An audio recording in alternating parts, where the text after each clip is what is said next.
નર્મદાના એકતાનગર ખાતે ભાજપના રાષ્ટ્રીય અધ્યક્ષ જેપી નડ્ડા આજે સ્ટેચ્યુ ઓફ યુનિટી ખાતે પહોંચ્યા હતા, જ્યાં તેમણે વિશ્વની સૌથી ઊંચી સરદાર પટેલની પ્રતિમાને પુષ્પાંજલિ અર્પણ કરી હતી।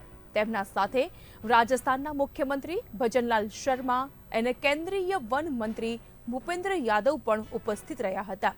ત્રણેય નેતાઓએ પ્રતિમાની સમક્ષ શ્રદ્ધાંજલિ આપી અને એકતા માટે સરદાર પટેલના યોગદાનને સ્મરણ કર્યું। પ્રતિમા દર્શન કર્યા બાદ વિજ્ઞાનથી પરિચિત અને સુસજ્જ ટેન્ટ સિટી 2 ખાતે નેતાઓનું આગમન થયું। અહીંથી તેઓ રાજસ્થાનની ત્રિદિવસીય પ્રશિક્ષણ શિબિરમાં ભાગ લેવા માટે કેવડિયા કોલોની તરફ રવાના થયા હતા। ઉલ્લેખનીય છે કે આ શિબિર 3 દિવસ ચાલશે, જેમાં રાજસ્થાનના મુખ્યમંત્રી સહિત વિવિધ સાંસદો, ધારાસભ્યો અને સંગઠનના હોદ્દેદારો ભાગ લઈ રહ્યા છે।